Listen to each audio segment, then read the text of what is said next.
America आणि Iran यांच्यामध्ये सुरू असलेल्या युद्धाचा वेगवेगळ्या गोष्टींवर फटका बसलेला आहे आणि त्यामुळे वेगवेगळ्या अफवा देखील पसरलेला आहे.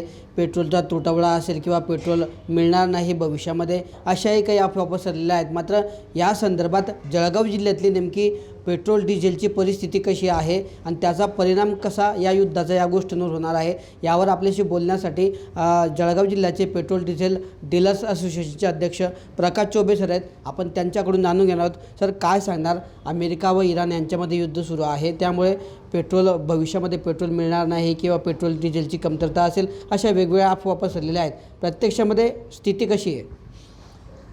साहेब, असं आहे, अफवा पसरवायला काही वेगळं कारण लागत नाही आणि त्यामुळे असं अफवा करण्याला अफवा याच्याकरताच म्हणतो, कारण ते खरं नाही आहे कदाचित, कारण त्याच्यात काहीतरी गोष्टी ॲड केलेल्या असतात, म्हणून आपण त्याला अफवा असं म्हणतो. कुठल्याही बाबतीत पेट्रोल डिझेलच्या सप्लाय संदर्भात जळगाव जिल्ह्यात, आपण जळगाव जिल्ह्यासंदर्भात बोलतो आहे, पण जळगाव जिल्ह्यात कुठलंच शॉर्टेज नाही आहे आणि पेट्रोल डिझेल बहुतेक सगळ्या पेट्रोल पंपावर जिल्ह्यात सगळ्या ठिकाणी पेट्रोल पंप आहे. एखाद्या क्वचित ठिकाणी सप्लायमध्ये, कारण काय होतं की जेव्हा आपली मागणी वाढून जाते, माझ्या पंपाचा सेल जर समजा एक 5,000 लिटर रोजचा असेल आणि तो 7,000 8,000 होऊन जातो, तर मला 3-4 हजार लिटर कमी मिळतं रोज. मग 2-1 दिवसात मला काहीतरी शॉर्टेज व्हायला तयार होते आणि कंपनी पण थोडंसं रिस्ट्रिक्शन करून विकायला सुरुवात करतात आणि त्यामुळे तुम्हाला शॉर्टेज वाटतं की सप्लाय नाही, इथे माल नव्हता, तिथे माल नव्हता, असं आपल्याला जाणवायला लागतं. पण ॲक्च्युली सप्लायचा कुठेच प्रॉब्लेम नाही आहे. आत्ता मी तुम्हाला सांगतो, माझा जो पेट्रोल पंप इथे आहे तिथे माझ्याकडे गाडी उभी आहे, मला खाली करायची जागा नाही. माझ्याकडे टँकर उभा आहे आणि त्याला खाली करायची जागा नाही, कारण माझ्याकडे सकाळी पण एक गाडी खाली होऊन गेली आणि आता दुसरी गाडी उभी आहे, ही आता संध्याकाळी 7-8 वाजता 9 वाजता खाली होईल. हे परिस्थिती साधारणतः सगळीकडे आहे आणि त्यामुळे शॉर्टेज आहे असं म्हणणं थोडंसं चुकीचं होईल. त्यामुळे माझं असं म्हणणं आहे की ह्या जे काही वॉर सिच्युएशन तयार झालेली आहे याच्यामुळे थोडा शॉर्टेज वाटतो आहे. शॉर्टेज आहे असं नाही, पण सप्लाय मागणी वाढल्यामुळे कदाचित आपल्याला काही काही पंपावर माल नाही आहे अशी आपल्याला परिस्थिती दिसून येईल. अच्छा, आपण जळगाव जिल्ह्याचा जर विचार केला तर जळगाव जिल्ह्याला एकंदरीत दररोज किती पेट्रोल डिझेल हे लागत असतं आणि ते येतं नेमकं कुठून? त्या वाहतुकी संदर्भातल्या काही युद्धामुळे अडचणी निर्माण झाल्या आहेत का? मी तुम्हाला सांगतो की वाहतुकीमुळे काहीच प्रॉब्लेम झालेला नाही आहे. कंपनीकडे स्टॉकचाही प्रॉब्लेम नाही आहे, तिथे भरपूर स्टॉक आहे, रेग्युलर माल मिळतो आहे. पण पेट्रोल पंपाची थोडीशी मागणी वाढलेली आहे. माझ्याकडे जर 4,000-5,000 लिटर रोज डिझेल पेट्रोल विक्री होत असेल तर 8,000 व्हायला लागली. माझ्याकडे थोडी ही मागणी सगळीकडे थोडी थोडी वाढलेली आहे. त्यामुळे कधीकधी आपल्याला असं जाणवतं की ते स्टॉक नाही आहे असं, पण ॲक्च्युली सप्लायचा प्रॉब्लेम नाही आहे आणि पेट्रोल डिझेलचा पण शॉर्टेज असं नाही आहे माझ्या मते. जळगाव जिल्ह्याला सर स्टॉक किती लागतो दररोजचा जर विचार केला तर? जिल्ह्यात किती पंप आहे समजा?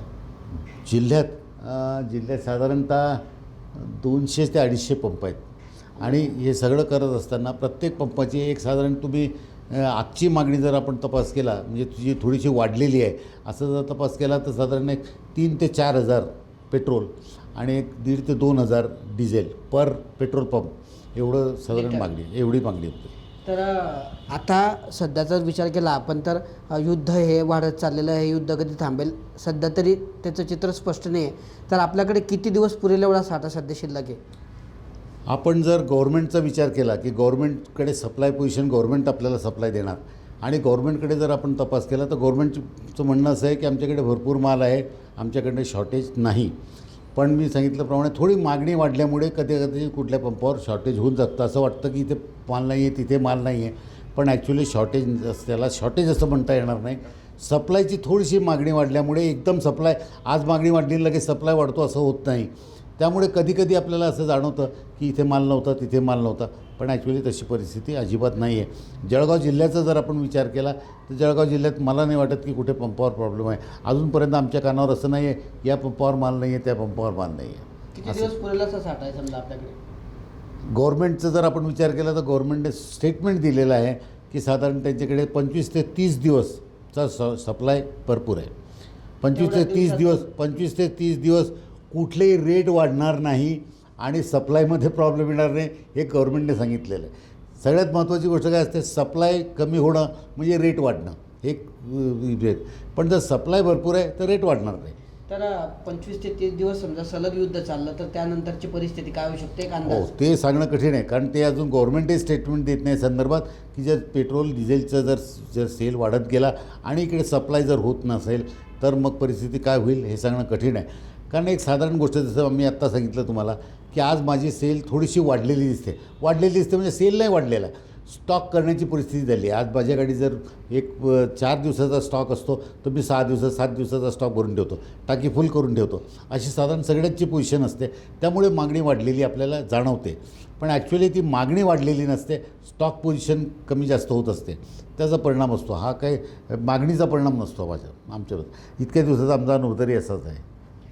तर अशा पद्धतीने सध्या तरी जळगाव चा जर विचार केला किंवा पेट्रोल डिझेलवर जर अमेरिका आणि इराण यांच्यात सुरू असलेल्या युद्धाचा जर विचार केला तर सध्या तरी पेट्रोल डिझेलवर त्याचा कुठलाही परिणाम झालेला नाही. 30 ते 35 दिवस पुरेल एवढा साठा संपूर्ण देशामध्ये असल्याचं सरकारकडून प्रतिक्रिया आलेली आहे आणि त्या प्रतिक्रियेचा आधार घेत या ठिकाणी आपण जर विचार केला तर पुरेसा साठा अद्यापही सर्वच पेट्रोल पंपावर शिल्लक आहे. अफवा असतात, त्यामुळे कुठलाही तुटवडा सध्या स्थितीत नाही. मात्र युद्ध जर वाढलं तर पुढची परिस्थिती काय असेल हे आत्ताच सांगणं कठीण असल्याची प्रतिक्रिया आपल्याशी प्रकाश चौबे सरांनी बोलताना व्यक्त केली आहे. किशोर पाटील, TV9 मराठी, जळगाव.